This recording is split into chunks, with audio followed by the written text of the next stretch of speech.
Hello மக்களே, எப்படி இருக்கீங்க? Welcome back to our channel Vembuli recipes. இன்றைக்கி எப்போவுமே ஒரே மாதிரி சாப்பிட்டு போர் அடிக்குது அப்படின்றவங்களுக்கு கொஞ்சம் வித்தியாசமாக செய்ய போகிறோம். ஒரு ப்ரான் வச்சு ஒரு ரோல் தான் செய்ய போகிறோம். இதுக்கு ஒரு பவுலில் ஃபஸ்ட்டு 1 கப் அளவுக்கு கோதுமை மாவை ஆட் பண்ணிக்கலாம். நீங்கள் மைதா வேணும்னாலுமே ஆட் பண்ணிக்கலாம். நான் இன்றைக்கி கோதுமை மாவு தான் ஆட் பண்ணுறேன். இதுக்கு ஏற்ற மாதிரி கொஞ்சோண்டு உப்பு போட்டுக்கிறேன். உப்பு போட்டு கொஞ்சம் கொஞ்சமாக தண்ணி ஊற்றி நல்லா ஒரு சாஃப்டான டோ மாதிரி பிசைஞ்சு வச்சுக்க போகிறேன். நம்ம சப்பாத்திக்கெல்லாம் செய்வோம்ல, அதே ப்ராசஸ் தான். அதே மாதிரி நல்லா சாஃப்டாக ஒரு டோ வந்து ரெடி பண்ணி வச்சுக்க போகிறேன். இந்த டோ நல்லா பிசைஞ்சிட்டு இதில் 1 டீஸ்பூன் அளவுக்கு எண்ணெய் ஊற்றி திரும்பி நல்லா பிசைஞ்சி ஓரமாக வைக்க போகிறோம். ஒரு 10 நிமிஷத்துக்கு இது ஊறட்டும். 10 நிமிஷம் கழித்து நல்லா ரொம்ப சாஃப்டாகவே டோ வந்து ரெடி ஆகிடுச்சு. இப்போது சப்பாத்தி போடுற அந்த கட்டை எடுத்துக்கோங்க. அதில் கொஞ்சோண்டு மாவு போட்டுட்டு அதுக்கு மேலே நம்ம ரெடி பண்ணி வச்சுருந்த டோவிலேருந்து ஒரு சின்ன பால் சைஸ்க்கு எடுத்து நல்லா ரவுண்டாக உருட்டிடுங்க. உருட்டிட்டு நம்ம சப்பாத்திக்கு எப்படி வந்து வெறுவோமோ அந்த மாதிரி ஸ்ப்ரெட் பண்ண ஆரம்பிச்சிருங்க. இது வந்து நல்லா திக்காக இருக்கக்கூடாது. நம்ம பீட்டா பிரெட் மாதிரி திக்காக இருக்கக்கூடாது. நல்லா மெலிசாக, எவ்வளோ மெலிசாக உங்களால் வந்து திரட்ட முடியுமோ அவ்வளோ மெலிசாக திரட்டி விட்டுடுங்க. நம்ம மாவு வந்து கொஞ்சம் சாஃப்டாக பிசைஞ்சிருக்கிறதுனால அங்கங்கே பிடிக்கும். எங்கெல்லாம் தேவையோ அப்பப்போ கொஞ்சம் கொஞ்சமாக மாவு போட்டு போட்டு நீங்கள் நல்லா தின்னாக திரட்டி வச்சுடுங்க. நல்லா பெருசாகவும் வேணும். சின்னதாக இருந்துச்சுன்னா நம்மளால் ரோல் பண்ண முடியாது. இந்த அளவுக்கு மெலிசாக திரட்டினதுக்கப்புறமா ஒரு தவா வந்து வச்சுட்டு நல்லா சூடு பண்ணிவிடுங்க. தவா நல்லா சூடானதுக்கப்புறமா நம்ம ரெடி பண்ணி வச்சுருந்த இந்த சப்பாத்தியை உள்ளே போட்டுடலாம். உள்ளே போட்டுட்டு நம்ம சப்பாத்தி எப்படி வந்து சாஃப்டாக எடுத்துப்போமோ அதே மாதிரி இதுவும் ரெடி பண்ணி எடுத்துக்கலாம். இப்போ ஒரு சைடு அடியில் நல்லா குக் ஆனதுக்கப்புறம் திருப்பி அதை ஃப்ளிப் பண்ணி போட்டுட்டு இன்னொரு பக்கமும் குக் பண்ணுங்கள். மேலே வந்து ஃபுல்லாக குக் ஆகணுன்றது இல்லை. நம்ம திருப்பி இன்னொரு வாட்டி திருப்பி போட்டு ஆயிலோ இல்லை கீ ஆட் பண்ணுவோம். அதனால் கொஞ்சம் லைட்டாக கலர் வந்தாலே போதும்.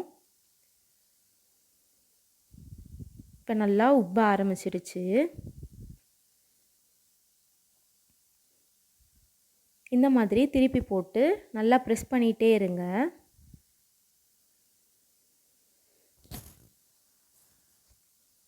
எண்ணெய் இல்லை வெண்ணெய் எது வேணாலும் நீங்கள் ஆட் பண்ணிக்கலாம். உங்களுக்கு கீ வேணும்னா கூட நீங்கள் ஆட் பண்ணிக்கலாம். 2 சைடுமே நல்லா ப்ரெஸ் பண்ணி விடுங்க. நம்மளோட சப்பாத்தி ஈஸியாக ரெடி ஆயாச்சு. நல்லா சாஃப்டாகவும் ரெடி ஆகிடுச்சு. இப்போ இதை எடுத்துடலாம். நான் இந்த பிளேட்டில் வச்சுருக்கேன். கொஞ்சம் இது வந்து சூடு ஆறட்டும். ரொம்ப சூடாக இருக்குது. அதுக்குள்ளே நமக்கு தேவையான காய்கறியெல்லாம் ரெடி பண்ணிட்டேன். இதில் இப்போ நான் வந்து கொஞ்சம் மயோனைஸ் போடுறேன். இந்த மயோனைஸ் வந்து நம்ம வீட்டிலே செஞ்சுருக்கோம். எக்லெஸ் ரெசிபி தான்.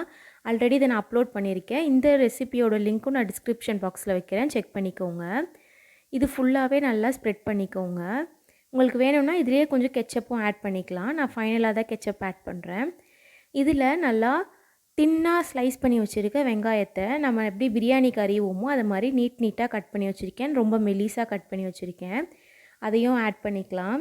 அதுக்கு மேலே கொஞ்சோண்டு வந்து கேரட் வந்து துருவி வச்சுருக்கேன். உங்களுக்கு இந்த ஸ்டேஜில் எந்த காய்கறி பிடிக்குமோ ஆட் பண்ணிக்கலாம். நம்மளோட ஹீரோ என்ட்ரி அதாங்க ப்ரானு.